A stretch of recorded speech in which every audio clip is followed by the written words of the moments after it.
Bismillahirrahmanirrahim. Alhamdulillahirabbil alamin.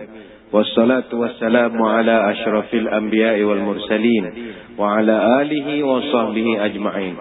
Allahumma akhrijna min zulumatil wahmi wa akrimna binuril fahmi waftah alaina bima'rifatika wa sahal lana abwaaba fadlika ya arhamar rahimin.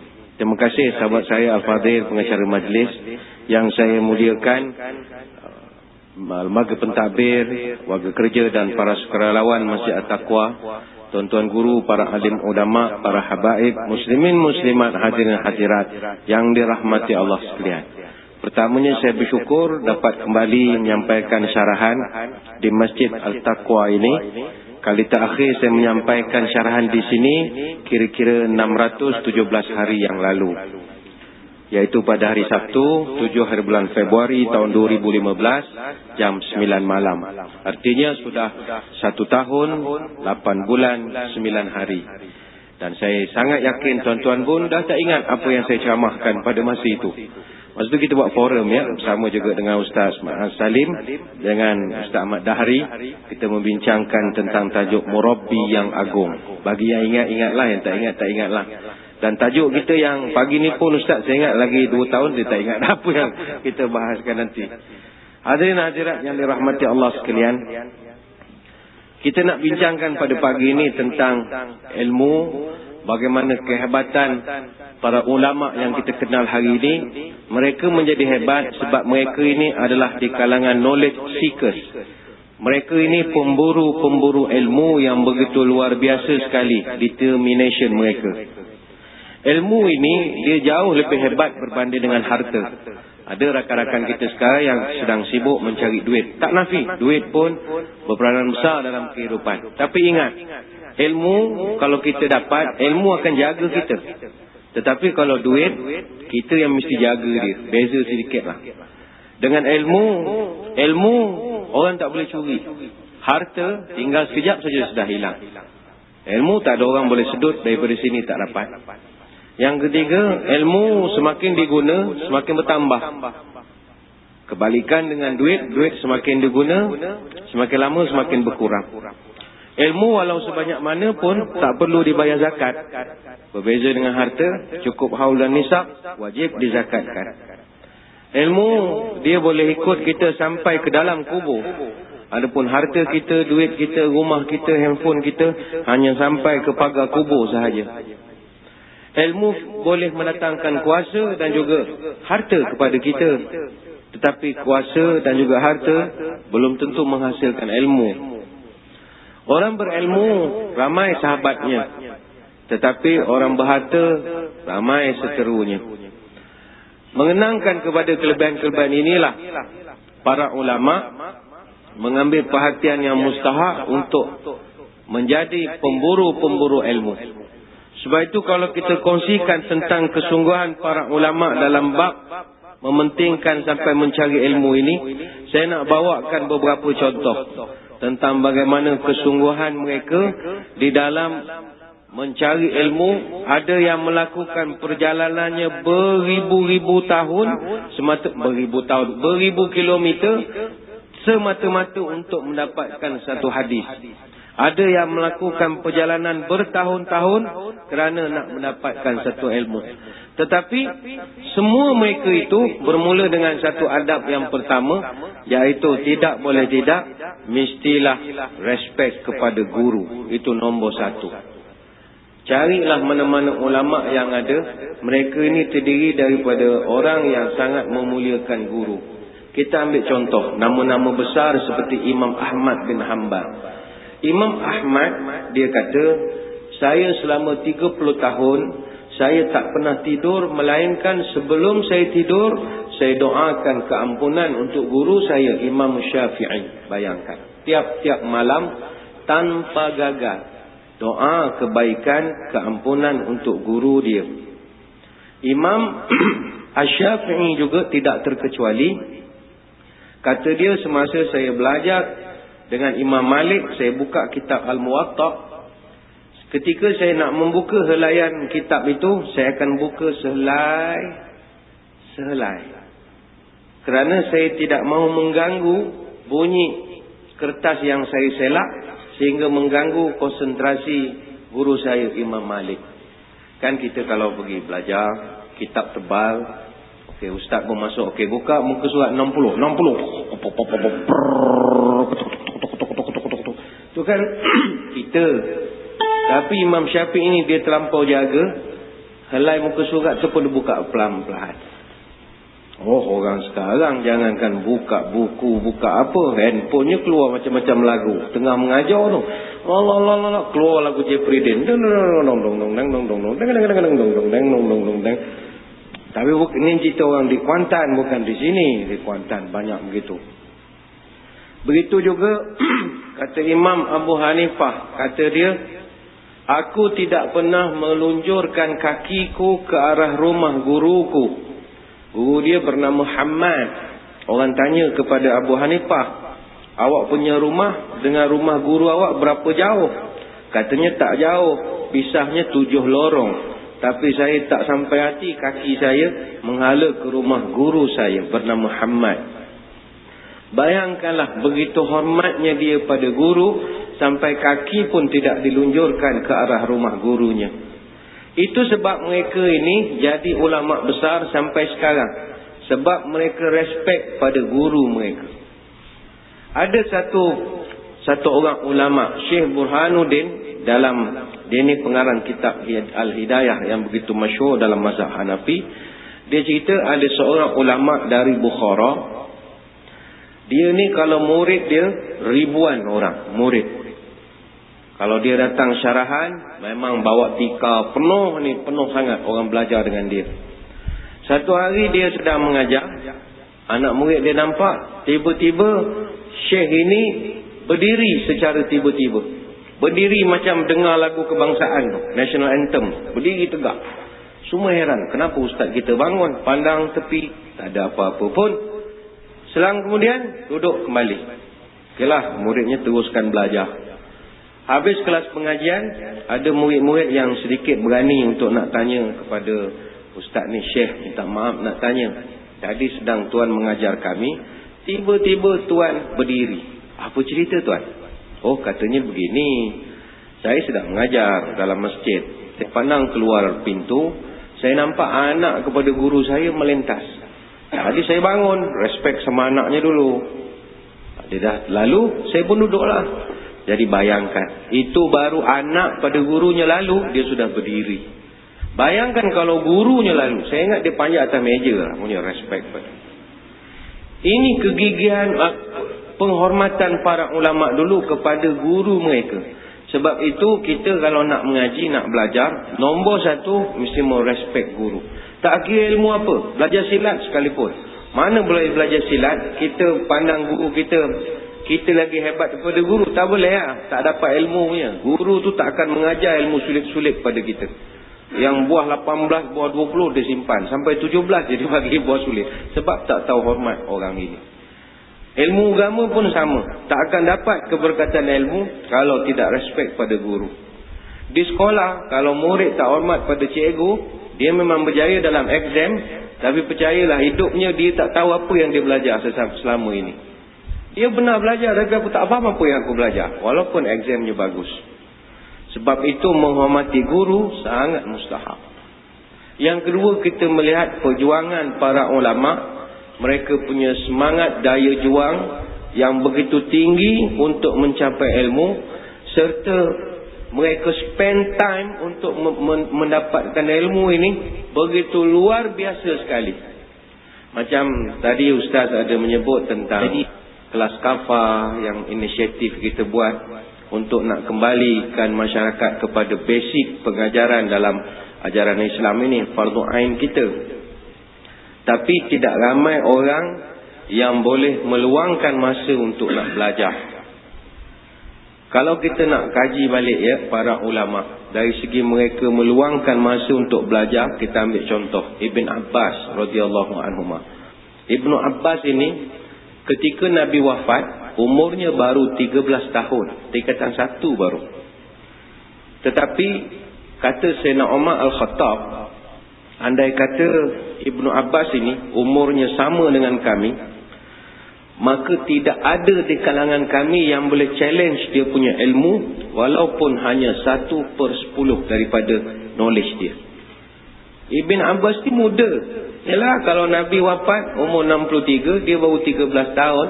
Sahabat-sahabat Nabi semua dah senior, 50, 60, dah semua warga emas dah semua. Tapi dia baru tingkatan 1. Dia punya ilmu boleh mengatasi semua sahabat yang senior. Apa sebab? Macam mana dia boleh dapat cara begitu? Rupanya Ibnu Abbas ini, kalau dia dengar ada satu berita tentang adanya hadis Nabi daripada para sahabat-sahabat Nabi ini, dia akan terus pergi ke rumah sahabat itu, tak kira masa. Kalau tengah malam lah. Petang, siang, dia tak kira. Tapi dia akan datang, dia tak ketuk pintu, dia tunggu saja di luar. Sampailah sahabat itu keluar rumah. Dia tak ada nak ketuk pintu ke, Assalamualaikum, tengah cerita awak ada dapat hadis ya? Bagi saya sikit. Tak ada. Dia duduklah depan, duduk begitu. Katalah sahabat ni nak keluar, ternampak, awak buat apa sini Abdullah? Saya nak tunggu tuan lah.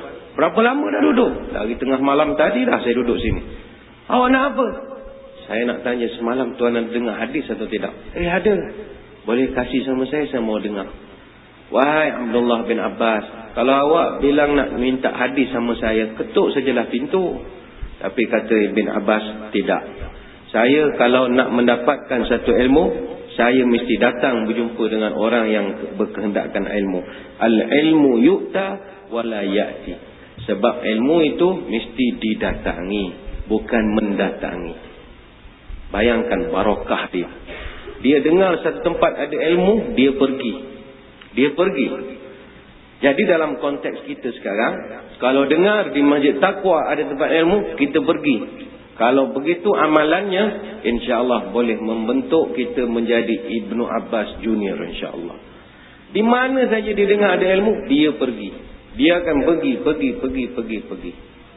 Tapi sekarang dunia sudah terbalik. Anak murid dah tak pergi pada guru. Guru yang pergi pada murid pula sekarang ni, merata ustaz tu pusing. Satu Singapura, masjid ke sini, Sebab zaman dah berubah.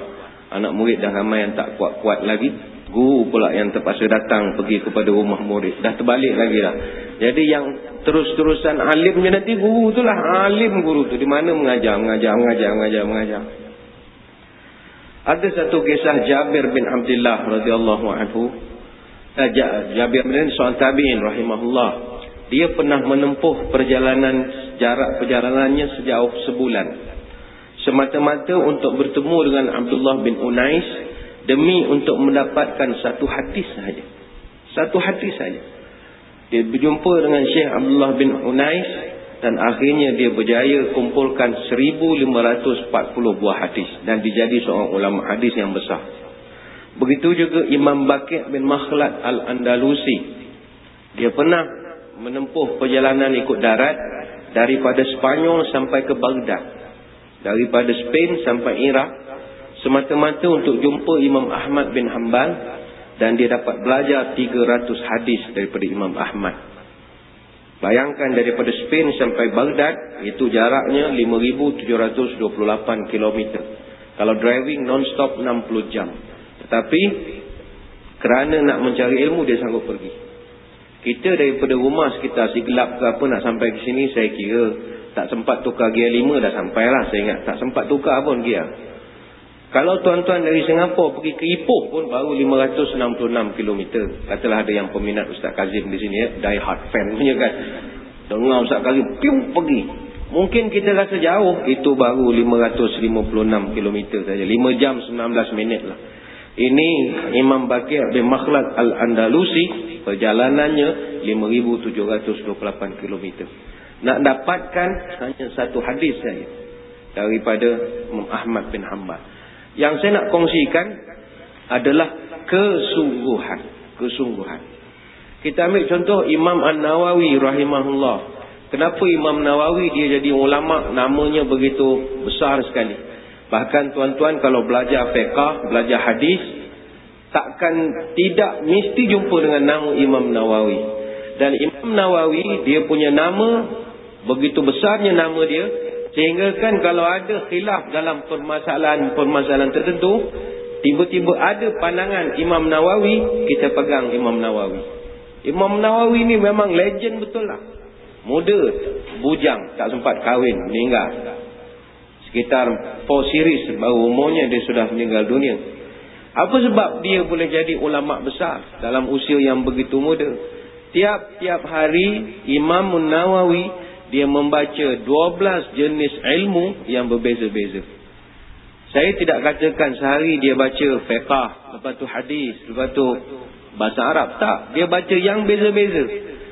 Hari ni pagi dia baca fiqh, tengah hari matematik, petang sains, malam geografi. Begitulah. Setiap hari dia akan belajar 12 jenis disiplin ilmu yang berbeza. Ada satu orang ulama juga namanya Majduddin Ibnu Taimiyah. Dia ini datuk kepada Ibn Taimiyah.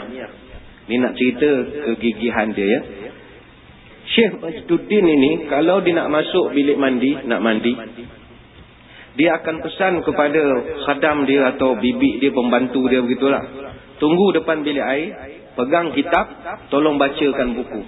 Sambil mandi dia nak dengar baca kitab. Sambil mandi. Zaman dia tak ada radio, tak ada apa. Sebab dia sambil mandi pun nak mendengar ilmu-ilmu yang baru. Begitu obses dia tentang ilmu. Begitu juga Syekh Al-Hasan Al-Lu'lu'i rahimahullah. Selama 40 tahun dia tidur, tak pernah dia tidur melainkan atas dadanya mesti ada kitab. Baca tak baca cerita lain. Macam kita dekat kepala kita handphone, 40 tahun tak pernah berpisah dengan handphone. Dia kitab. Mesti ada atas dada. Nak tidur baca dulu. Bacalah apa-apa kitab yang boleh mendatangkan ilmu. Dan tidur dengan kitab itu selama 40 tahun. Gigihnya dia membaca. Begitu juga Ibnul Jauzi, sepanjang hidupnya dia telah membaca lebih daripada 20,000 jilid kitab. Ibnul Jauzi ni ada satu kisah menarik. Khadam dia bercerita, dia tiap-tiap hari dia menulis. Kalau dia ada ilmu dia tulis. Tulis. Dan dia arahkan pembantu dia, sediakan pensel. Kalau yang dahsyat, tajam-tajam, satu box penuh. Tulis patah, dia buang. Yang itu di-sharp lagi, ambil, sambung lagi. Dia pesan pada pembantu dia, engkau nanti kalau asah pensel, dia punya habuk kau jangan buang, kumpulkan. Nak buat apa tuan? Nanti kalau aku mati, dan aku mungkin mati musim winter, musim sejuk katanya. Jadi kalau air panas tak ada, masak air panas, pakai yang bekas yang kau asah tadi, dia punya habuknya itu jangan dibuang, habuknya kumpul, buatkan bakar untuk balsa api, untuk mandikan aku nanti. Anak murid dia rasa macam kelakar lah. Macam mana nak kumpul? Tak apalah. 1 guni, 2 guni. Lama betul. Bertahun-tahun. Asah simpan. Akhirnya, saking banyak, boleh direbus betul-betul. Ketika Ibnu Jauzi meninggal, musim sejuk, khadam dia teringat pesanan dia masih hidup dulu. Lalu dia penuhi wasiat tersebut. Ketika nak dimasak air, tak pakai kayu api, pakai bekas asah pensel saja. Ini kehebatan para ulama. Ibnu Jauzi rahimahullah. Begitu juga Al-Khatib Al-Baghdadi. Kesungguhan dia membaca ilmu. Dia boleh baca kitab Sahih Al-Bukhari tiap-tiap hari dalam 3 kelas pengajian dengan ulama yang berbeza-beza. Yang mana dia belajar daripada pagi sampailah pagi besok. Dia pergi ke syekh ni, dia belajar satu. Esok hari yang sama, tengah hari itu sambung lagi. Gigihnya dia belajar. Begitu juga Al-Hafiz Zainuddin Al-Iraqi. Dia telah membaca Musnad Imam Ahmad dengan 30 guru yang berbeza dan di dalam 30 kelas berbeza tiap-tiap minggu. Benda yang sama dia belajar dengan 30 orang kerana sungguh-sungguh nak belajar. Al-Iz bin Abdissalam, dia membaca kitab Nihayatul Matlab sebanyak 40 jilid hanya dalam masa 3 hari saja. Iaitu dia pergi belajarlah. Begitu juga Ghalib bin Abdurrahman bin Ghalib Al-Muharibi. Seumur hidup dia dia telah belajar Sahih Bukhari saja dengan 700 orang guru. Satu ilmu 700 orang. Imam Ahmad bin Abdul Daim Al-Maqdisi, dia pernah menyalin lebih daripada 2000 kitab. Kalau dia free, sehari dia boleh salin sebanyak 9 buah buku. Dan ada hari dia terlampau sibuk, dia hanya salin 2 buah buku saja. Ada satu kisah dalam kitab Kaifa Tatahammas fi Talabil Ilmi Asy-Syar'i karya Abu Qa'qa' Al-Abdillah.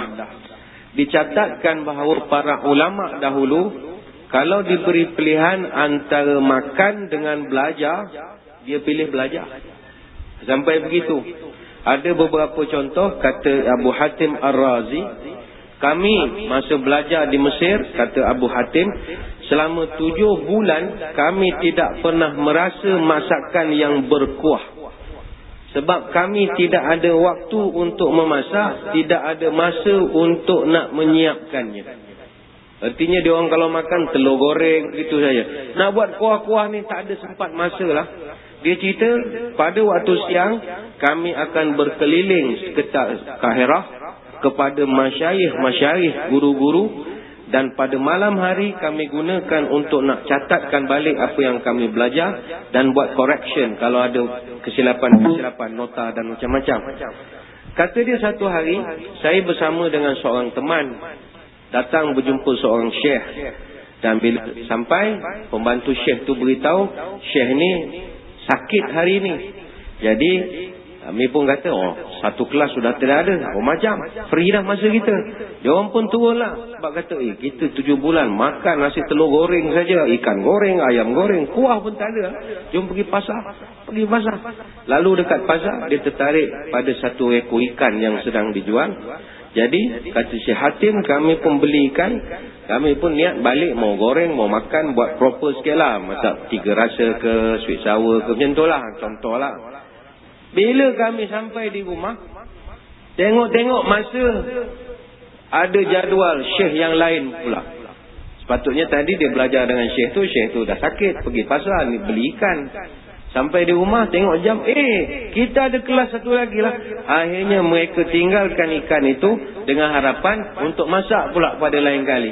Tetapi disebabkan sibuk lagi kelas, lebih pada 3 hari ikan itu tak diusik. Dan ikan itu buruk begitu saja. Begitu bersungguhnya mereka belajar. Bersungguh-sungguh. Makan tak sedap pun tak apalah. Tapi sebab mungkin zaman mereka itu pasport ni tak ada. Delivery tak ada. Jadi semuanya perlu dimasak sendiri. Tapi kalau ada 7E ke zaman tu, saya ingat tak ada masalah. Jagung ada, roti gardenia ada. Zaman tu tak ada kan. Berbezalah. Kata Isa bin Musa Al-Mutawakkil, selama 30 tahun kami para penuntut ilmu tidak pernah merasa makan bubur harisah. Bubur harisah ni, harisah kalau orang Arab, dia macam bubur yang campur dengan daging itu ya. Macam kita bubur lambuk apa begitulah. Katanya kami tidak pernah berjaya untuk nak makan bubur harisah sebab orang yang jual tu waktu pagi. Jadi kami nak pergi boleh, tapi kami akan terlepas kelas pengajian. Jadi kami selama 30 tahun tak pernah berkesempatan nak pergi. Bayangkan tuan-tuan, takkan satu hari pun tak boleh curi masa. Tak nak. Dia nak kirim orang pun tak nak. Dia nak beli, dia tak sanggup sebab kelasnya ada. Selama 30 tahun dia tak pernah merasa untuk nak pergi. Satu hari dia kata, dapat maklumat guru dia tu masuk sedikit lambat.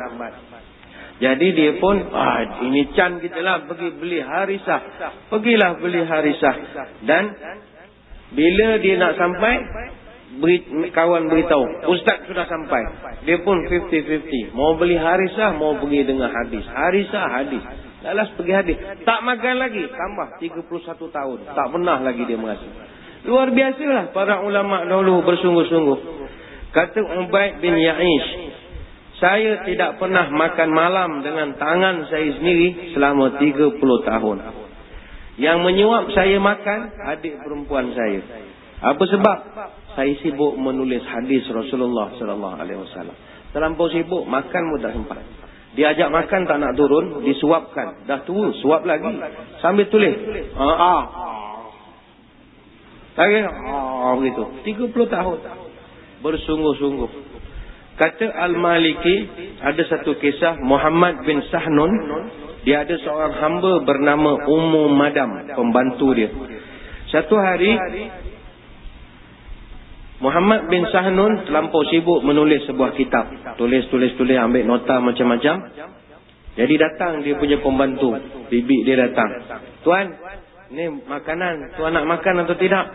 Kata, saya tengah sibuk ni. Kan datang lagi. Tulis lagi. Kemudian, datang lagi budak ni. Tuan, makanan dah siap. Tuan nak makan lagi? Tak apalah, letakkan di sini. Kan kalau saya lapar, saya panggil awak. Dia nulis lagi. Tengah malam ni. Masa dia panggil khadam dia. Kau tolong suap lah. Aku tak sempat mau makan lah. Makan. Kemudian dia sambung tulis lagi. Dah dekat waktu subuh. Dia panggil khadam dia. Khadam, makanan tadi mana? Makanan yang mana tuan? Yang kau sibuk nak bawa aku tu lah. Tuan dah makan dah. Bila kau makan? Tengah malam tadi. Kan aku menulis. Saya suap tuan. Iya. Astaghfirullahaladzim. Aku tak ingat pun aku makan. Bayangkan dia terlampau khusyuk. Menulis. Sampai makan pun tidak ingat.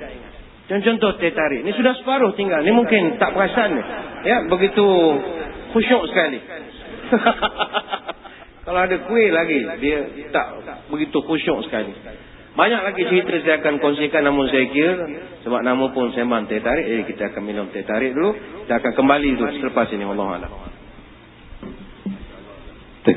Masya Allah, terima kasih Ustaz. Rehat, minum. Saya kira round pertama tadi Ustaz banyak fokuskan pada hormat lah. Itu dia perkataannya. Di samping kita nak tuntut ilmu, salah satu resepi untuk nak dapat ilmu yang manfaat ialah hormat pada guru dan ada iltizam, iaitu keazaman yang sungguh luar biasa. Saya setuju dengan Ustaz Bad. Kalau dulu ulama kita mungkin nak dapatkan satu hadis dia kena rantau jauh. Dulu mana ada kapal terbang saya, ekonomi kelas ke business kelas, budget kelas pun kira dah kelas dah kalau ikut zaman dulu. Jadi sekarang ini guru atau ustaz perlu ke rantau, pergi ke anak murid. Kalau dulu mungkin anak murid kelaparan, tak dapat makan kerana tak sempat nak masak sebagainya. Sekarang anak murid sambil makan, sambil pasal apa? Kat rumah tengok YouTube. Sahabat Lisha di Tapua 2 tahun lepas kita cari mungkin ada. Makan 3 rasa ke 4 rasa sebagainya. Jadi keadaan dah berbeza. Ustaz mungkin naik lemak ke apa? Tak boleh cakap macam tu. Tapi zaman dah berubah. Jadi cara untuk kita nak dapatkan ilmu itu makin mudah. Sebenarnya ginilah saya lihat. Boleh saya lihat sekejap. Sebenarnya saya lihat gini, makin Allah mudahkan kita untuk dapatkan ilmu, sebenarnya dia menjadi hujah kepada kita ke akhirat ataupun ke atas kita. Hujah kepada kita maksudnya kalau kita ambil peluang tu dengan sebaiknya, maka kita tak dipersalahkan. Jadi tak ada alasan ni lah tajuknya, apa alasan kita ni, apa alasan kau tak pergi majlis ilmu, kenapa tak pergi kelas-kelas jauh. Tak ada alasan, kerana ada YouTube. Contohnya lah, kerana ada bas, ada teksi dan sebagainya, kerana lapar tak boleh. Jadi kita sama ada Allah tu mudahkan kita, hujahnya ke atas kita, ataupun kita gunakan itu dengan sebaiknya. Jadi kalau kita alasannya tu tak sesuai, tak munasabah, nanti Allah katakan dulu ulama lagi teruk, orang-orang nak tuntut ilmu, kena merantau, kena puasa, ikat perut dan sebagainya. Tapi sekarang dah mewah, makin apa tu orang kata tu selesa. Jadi bagaimana kita punya keazaman lah. Allah Subhanallah. Okey Ustaz, dah boleh sedia round kedua ni. Kita memang nak kasih Ustaz busy lah, nanti boleh rehat dalam tempat. Okey, berkenaan dengan kalau situasi contohnya kita nak ke kelas, tapi bagi seorang isteri lah kita fokuskan, dia nak pergi ke kelas agama, tapi suami dia pula kata tak payah pergi kelas agama. Buat apa? Abang ni kata siapa nak masakkan untuk abang? Dah lama ni asyik-asyik sup. Bila nak makan asam pedas, bila nak masak tu ada masa, itulah waktu nak pergi kelas agama. Jadi Ustaz, bagaimana kalau ada suami yang macam gini? Kalau suami yang Ustaz tak apa. Baik, hadirin hadirat sekalian, Itu sebablah Nabi ketika memberikan kriteria orang-orang yang elok dijadikan pasangan, pilihlah yang beragama. Sebab bila dia beragama, tidak perlulah seorang isteri terpaksa keluar untuk mencari agamanya, kerana suaminya itu sendiri boleh untuk membantu. Para suami perlu ingat, tanggungjawab seorang suami ada dua. Pertama, nafkah zahir. Yang kedua, nafkah batin. Nafkah zahir adalah kita punya basic needs dalam kehidupan. Makan, minum, pakaian, tempat tinggal, kesihatan, perlindungan, keselamatan. Ini tak ada kompromi. Susah macam mana pun perlu disediakan. Saya tak ulaslah bab nafkah zahir. Nafkah zahir ni yang basic needs saja ya. Macam handbag tak masuk. Handbag bukan basic need. Plastik maidin pun boleh pakai kalau nak kulu kelih. Ya. Sing song. Oh, ada. Plastik giant pun boleh isi barang. Handbag tak wajib. Handbag tak wajib. Ini panjang nanti jadi ceramah lah. Perkahwinan pula lagi ya. Nafkah yang kedua, nafkah batin. Nafkah batin ini, kita jangan bayangkan nafkah batin hanyalah nafkah batin yang dimaksudkan dengan hubungan suami isteri saja. Tidak. Nafkah batin ini termasuklah wajib seorang suami memberikan ilmu pada isterinya. Wajib memberikan ilmu pada isterinya. Tetapi kita tak nafi, bukan semua orang laki-laki itu ada latar belakang pendidikan agama yang bagus. Kadang-kadang isteri dia akan tanya kita soalan-soalan yang berbentuk fiqah. Kita pun tak boleh nak jawab. Kalau soalan yang basic-basic, niat puasa, semayang, jamak, okeylah mungkin kita bolehlah kona-kona sikit-sikit.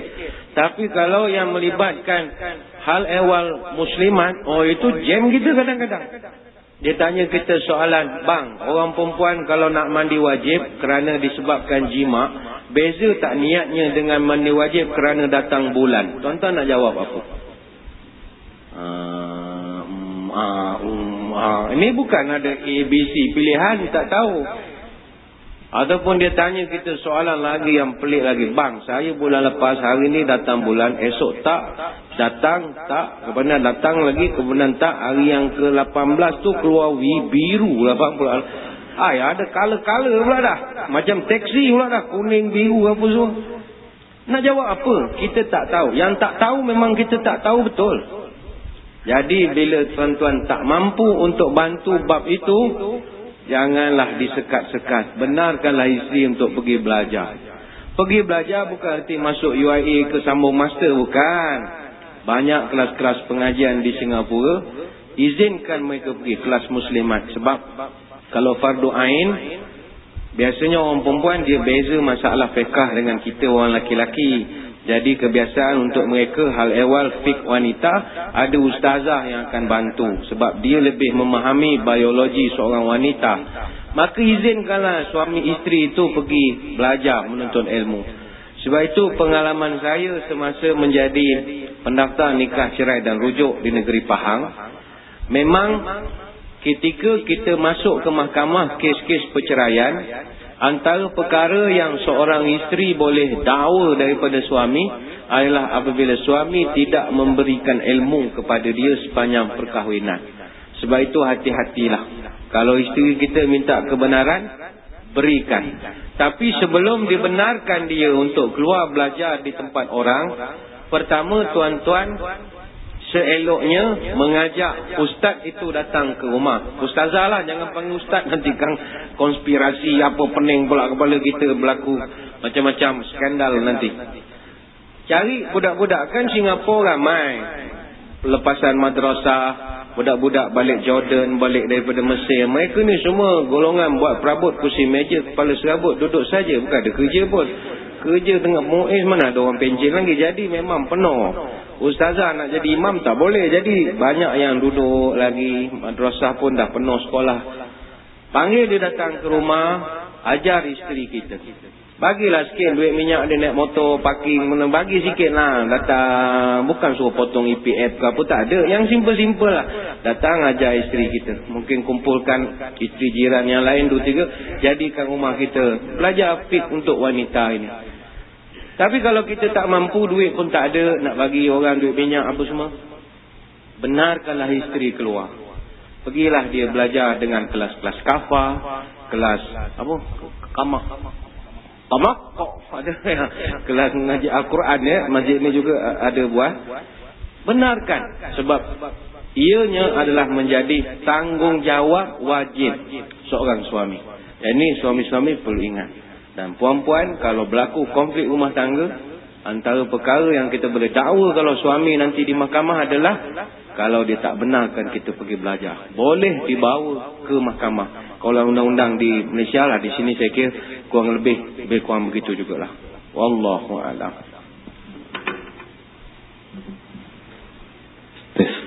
Baik, benar apa yang dikatakan Ustaz. Jadi kalaulah kiranya di kalangan kita mungkin budak-budak, pelajar-pelajar, kita faham Ustaz, di sini memang tuntutan pelajaran ni, akademik nak excel ni, bila balik tuition sana, tuition sini, Sabtu Minggu. Jadi kalaulah tak ada time lah sangat kita nak kejar macam lama dulu, pergi merantau sana sini, memang konsep sini tak boleh diaplikasi. Kita pun ada juga di masjid-masjid dan masjid Taqwa pun dia dah kurang sikit. Kita ada dulu buat, kita ada promosikan HBIL, maknanya home based Islamic learning, door to door Islamic learning. Maknanya apa Ustaz?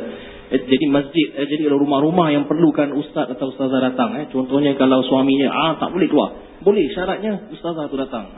Okey, fine. Jadi dia macam mana, dia telefon lah, angkat telefon masjid, Ustaz, Assalamualaikum, boleh tak sediakan satu ustazah kat sini? Okey, ajar apa? Waktu ain tauhid ini, Iqra. Okey, bayarannya gini-gini. Itu kita kena inilah tetapkan. Ataupun sekarang caranya ada apps. Grab Ustaz, tahu? Grab taxi, Grab Ustaz, ada apps. Siapa kat sini boleh develop nak buat amal soleh apa, sila buat Grab Ustaz, Grab Ustaz lah. Macam mana? Ustaz pun kena ni lah, register lah. Jadi keluar, Ustaz ni tak handsome. Itu nah. Ya, salah. Ustaz Bat, jauh lagi. Ustazah, ni dah bilik rupa pula. Okey, nak pop. Bagus juga macam tu. Jadi tengok ustazah tu datang, 2 kilometer lagi. Siapa yang nak develop silakanlah. Belum ada lagi. Ni dulu Masjid Taqwa ada macam tu. Mungkin kalau anda mungkin ada kenalan yang memang tak boleh, susahlah payah ke masjid, kita pun faham kita akan bring asatizah at your doorstep. Macam-macam order itulah.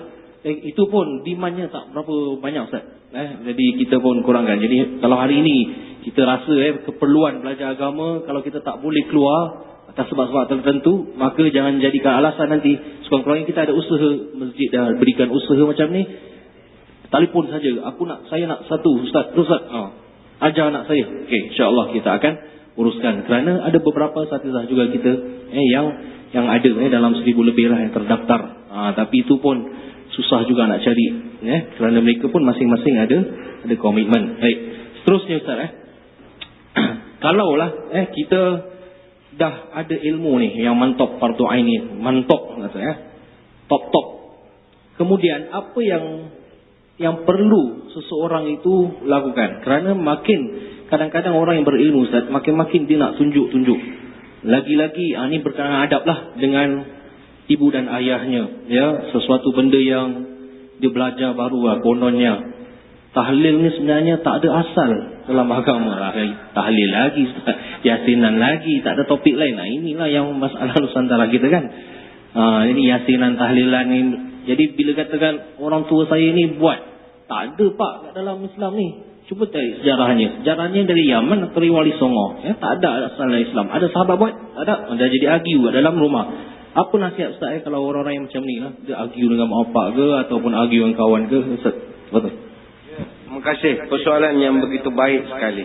Ada satu hadis dalam Sahih Sunan Ibnu Majah, Nabi memberi amaran kepada para penuntut ilmu, la ta'allamu ilma litubahu bihil ulama wala litumaru bihis sufaha wala takhayyaru bihil majalisa faman fa'ala zalika fannaru. Nabi sebut pertama, jangan kau pergi belajar agama dengan niat untuk menandingi para ulama. Itu tak boleh. Kita pergi belajar, memondok pesantren macam-macam. Niat kita nak bertanding dengan para ulama. Nak lawan syekh ni, nak lawan syekh ni. Nak berdiri sama tinggi dengan syekh ni. Tidak. Kita belajar untuk merasakan kita bodoh. Itu saja. Untuk diri kita. Merasakan bahawa kita bodoh.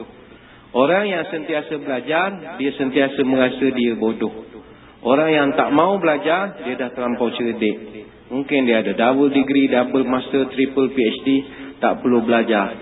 Tak apalah, kita orang bodoh, kita belajar lagi dan lagi dan lagi dan lagi dan lagi sampai kita tak ada lagi. Ini sifat pemburu ilmu. Never stop. Tapi jangan niat kerana nak bertanding dengan ulama. Ada orang dia belajar, dia nak berdebat dan macam-macam lagi. Dengan ilmu dia yang pelbagai. Ini saya dah banyak ulas di banyak forum dan majlis. Kita tak payahlah bersisih pendapat dalam perkara-perkara yang ada khilaf muktabar ini. Artinya setiap khilaf yang ada dalil ini tak payah bawa ke dalam masyarakat. Kita ikut je lah kepada metodologi yang paling majority digunakan di tempat kita. Kalau di tempat kita ramai yang buat 20 rakaat, 20 lah kita. Kalau yang banyak buat 8 lah kita. Siapa yang tak ikut, itu yang jadi gaduh. Orang yang buat 20, dia datang masjid yang buat 8. Memang canggung nampaknya. Imam buat 8, habis witir, dia pula bangun, imam tepi, saya nak semayang pula. Nak buat apa? Saya nak tambah 20, saya tak main 8. Malulah imam. Dia telah nak buat 8 boleh, belakang sikit. Atau mau 20 tambah, okey, belakang lagi. Sebab dia akan memporak-perandakan. Ataupun kita nak pegang mazhab lain, salam dengan isteri tak batal lah ismayang. Boleh, tapi jangan salam depan orang lah. Nanti orang confuse, dia salam dengan isteri, muah-muah cium pipi, tiba-tiba jadi imam lah. Apa macam sekarang? Masyarakat jadi keliru lah. Ataupun imam duduk depan, tak nak baca ikut Tariq Syatibi, Hafs an Asim. Baca cara Imam Qolun macam-macam. Siratal ladzina an'amta 'alaihimu ghairil maghdubi 'alaihim waladdallun. Orang beduk jawab apa? Amun. Jangan, kita ikut yang majoriti lah. Majoriti baca Hafs an Asim, Tariq Syatibi. Jangan lawan lah. Bukan kita kata mazhab yang lain tak betul. Kita di sini dah bertahun-tahun yang itu. Nak taklid mazhab, nak tukar boleh. Saya ingat lagi 50 tahun lah. Bukan waktu yang terdekat. Sebab agama di kawasan kita baru. Arab, dia agama disebarkan oleh para sahabat. Akidahnya kukuh. Kita ni yang sebarkan agama di tempat kita, pedagang-pedagang je daripada Hadramaut, daripada apa. Orang bisnes jual kain, jual kapet, apa. Dia orang bawa agama. Jadi tak berapa kukuh sangat kita punya, melainkan kena ada satu syllabus. Ni saya tak ulas sangatlah. Yang penting yang pertama, Nabi tak benarkan kita belajar litubahu bihil ulama. Yang kedua Nabi sebut wala litumaru bihis sufaha. Jangan kau belajar ilmu dengan niat nak berdebat dengan orang-orang bodoh. Nabi tak benarkan. Kan kita ada banyak WhatsApp group di sini. WhatsApp group alumni lah, macam-macam lah kita punya geng. Tiap-tiap hari kita baca dalam WhatsApp group pergaduhan antara 2-3 ahli member kita. Yang ni hujah ni, hujah ni. Rupanya dalam dunia ni ada manusia, dia punya hobi masa lapang berkelahi. Dia suka berkelahi dengan orang. Berdebat benda-benda yang orang dah selesai lama dah. Masih lagi nak bincang Tuhan duduk kat mana. Sedangkan ekonomi orang lain lagi berjaya. Kita masih lagi bincang Tuhan duduk kat mana. Biarlah Tuhan duduk kat mana, apa masalah kau? Apa masalah kau?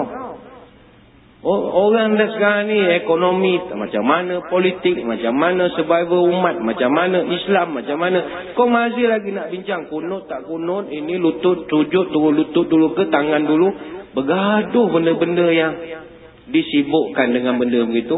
Baik itu Nabi tak benar kau belajar, kau niat nak berdebat dengan orang bodoh. Nabi tak benarkan. Baik itu Imam Syafi'i, dia kata aku kalau bergaduh dengan satu orang cerdik, lebih aku suka banding bergaduh dengan 10 orang bodoh. Dia panggil 10 orang bodoh, kita cakap apa pun tak nak dengar. Dia bukan nak betul ataupun salah, dia nak menang. Kasih cara dia menang, kita pun pening. Sebab itu Nabi sampai memberikan jaminan, siapa-siapa yang tinggalkan tarakal mar'a walau muhiqqah. Siapa yang meninggalkan berdebat walaupun dia benar, aku jamin satu rumah dalam syurga untuk orang ini, kata Nabi. Apa sebab? Kita orang ajak berdebat walaupun kita di pihak benar, tapi sebab kita malas nak melayan dia dan kita memikir silaturahim, imej orang Islam, masih bergaduh je benda kecil-kecil. Tuhan duduk kat mana lah, dalam seluar ke, dalam rumah ke, kat langit ke apa. Tak tahu apa sebab kita nak bergaduh bab itu. Akhirnya orang akan pandang rendah pada kita, bergaduh siang malam dalam masjid. Jadi dia kata tak apalah, saya tak pergi debat. Orang nak menang, awak ambil lah.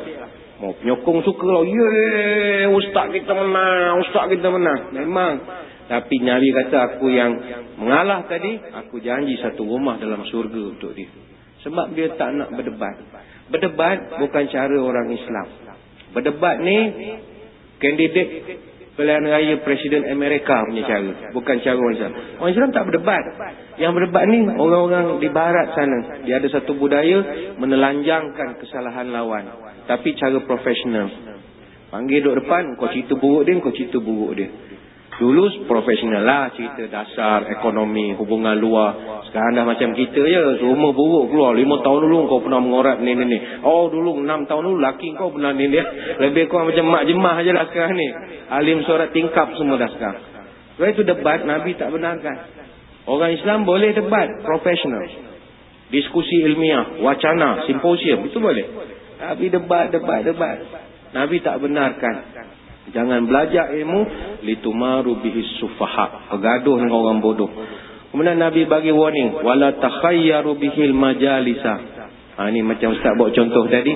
Katalah nanti akan datang para asatizah, kita boleh order pakai Grab, pakai Uber, bagi contoh masuk dalam Android ke mana ke, nak order ustazah lah, tak kira ustaz dia, ustazah lah pula. Dek keluar gambar. Oh ni comel sikit lagi lah. Oh ni kurang. Oh ni. Bere. Kita pun minta. Itu tak boleh. Nabi sebut wala takhayyaru bihil majalisa. Jangan kau memilih-milih majlis, kata Nabi. Jangan kau pilih-pilih. Oh saya sukalah dengan ustaz tu, jom kita pergi. Alamak ustaz lain lah, kau nak balik. Oh saya kalau ustaz TV saya suka, ustaz CCTV saya tak nak. Itu memilih namanya. Takdir kita tersalah pun duduk je lah. Alamak macam mana boleh silap jadual pula kita ni nak. Aku lagi ustaz lain pula ada. Duduk je lah. Jangan memilih-milih. Ada orang kalau penceramah daripada Malaysia yang terkenal, ramai. Kalau penceramah daripada Batam ke daripada apa, tak nak pergi. Kalau penceramah daripada tempatan, ni dah hari-hari tengok. Dia memilih-milih. Tak boleh. Dalam agama tak dibenarkan. Tak pergi, memang kita tak pergi betul sebab ada urusan. Tapi kalau memilih-milih, itu tak dibenarkan. Dan kata Nabi, faman fa'ala zalika fannaru. Siapa yang tak jaga 3 perkara ini, kata Nabi dalam bab dia menuntut ilmu, maka dia khawatiri nerakalah dia. Jadinya 3 perkara ni perlu kita awasilah. Jangan sampai kerana ada ilmu kita jadi umpama lalang. Biarlah jadi umpama padi yang semakin berisi semakin tunduklah ia. Wallahu a'lam. Ustaz, kita amat terima kasih lah kepada apa yang Ustaz cakap tadi, berikan kita nasihat. Saya kira kita pun dah tak punya banyak waktu lah. Jadi untuk terakhir sebelum Ustaz berangkat ni, kita nak grab Ustaz lah betul-betul ni sebelum Ustaz balik Malaysia. Kalau apa nasihat Ustaz lah, tips bagi orang-orang muda. Orang muda ni alhamdulillah kita tengok di Singapura makin trend nak belajar agama ni, banyak timbul kesedaran. Begitu juga di tempat-tempat lain. Hijrah ni, trend hijrah, istilah hijrah daripada masa gelap, dia punya sejarah gelap kepada cahaya lah. Dari hijrah ni memang trend lah dekat mana-mana. Dan di Singapura pun orang-orang muda kita dah mula jinak-jinak alhamdulillah ke kelas-kelas agama. Tapi ada juga sebahagiannya masih kita kedengaran dia nak pergi, tapi masih rasa malu kerana mungkin badannya tu ada dragon ke, kobra ke, dan sebagainya. Jadi macam mana nasihat bagi orang-orang yang ingin ni, yang adakah perlu mereka malu ataupun perlu orang lain untuk bantu dia? Sebelum Ustaz ke Silakan Ustaz pulang. Baik, terima kasih kepada Ustaz. Seperti yang saya bawakan contoh di awal tadi, Ibnu Abbas radhiyallahu anhuma, ketika Nabi wafat umurnya hanya 13 tahun. Kita selalu dengar nama Ibnu Abbas ni dalam hadis-hadis. Ibnu Abbas buat begini, Ibnu Abbas berjalan bersama Nabi. Baru pagi ni kita tahu, baru tingkatan 1. Ya, baru tingkatan 1. Bukan 31 umurnya. Begitu muda sekali, tapi para sahabat sendiri mengaku dia punya ilmu, kami orang tua-tua ni 1/10 pun tak boleh challenge dia punya ilmu. Sebab dia begitu memiliki keazaman tinggi untuk belajar daripada Nabi. Justru orang muda-muda perlu rebut peluang ini. Sebelum datangnya masa kita diuji dengan kesihatan yang kurang baik, datanglah belajar. Datang belajar. Nanti bila dah berumur datang belajar, susah. Nak baca Quran, lidah dah keras. Lepas tu bila kita berumur datang belajar, kita punya something lain sikit. Kadang ustaz ni muda-muda, kita dia punya mendengus dia tu lain. Saya kawan saya ramai mengajar Quran. Di pengalaman mereka lah. Saya tanya, kau mengajar budak-budak dengan mengajar orang dewasa apa beza? Beza Syekh, kata. Kenapa? Budak-budak kalau dia degil ke apa ke, kita marah-marah, dia takut kan, esok dia baca okey lah balik. Kalau orang dewasa susah Syekh. Hari ni ajar faham, esok salah lagi. Baca lagi, salah lagi. Asyik salah je. Dia salah biasa. Yang masalahnya, dia argue pula kita. Ada satu kes dia mengajar. Pakcik baca. Bismillahirrahmanirrahim. Almari. Ustaz kawan saya tengok. Cik, ni bukan almari. Habis? Ni apa? Ini alif lam mim ra. Bukan almari ke? Bukan. 2 hari lepas saya dah tegur dah. Oh, dah tegur dah ya? Lupa lah. Baju semula ya. Lepas tu dia boleh komplain pula. Kalau alif lam mim ra, kenapa Tuhan tak buat asing-asing hurufnya? Kenapa disambung? Bila sambung kita keliru lah. Dia ingat ni mesyuarat agung punya kertas minit. Boleh main pindah-pindah. Tapi budak-budak dia tak argue macam tu. Jadi sementara muda, datanglah belajar. Muda ni kita kena marah ke, kena buat homework, kita boleh terima. Kalau dah berumur nanti susah sikit. Bukanlah baca-baca ni susah, bukan. Sebab kita ni daripada muda pun dah belajar. So sekarang ni mengisi masa. Kalau tak pernah, itu masalah. Cuma satulah, kalau kita betul-betul nak jadi orang yang dapat ilmu dan terus menjadi orang yang berilmu, satu daripada adab yang sangat ditekankan oleh para ulama, an yaktub ma sami'a. Tidak boleh tidak. Kita kalau pergi kelas pengajian mesti bawa pen dan juga kertas. Itu menjadi satu adab orang yang bersungguh-sungguh belajar ilmu. Berdasarkan hadis riwayat Tabrani dan juga Al-Hakim, Nabi sebut, qayyidul ilma bil kitabi. Ikatlah ilmu itu dengan tulisan.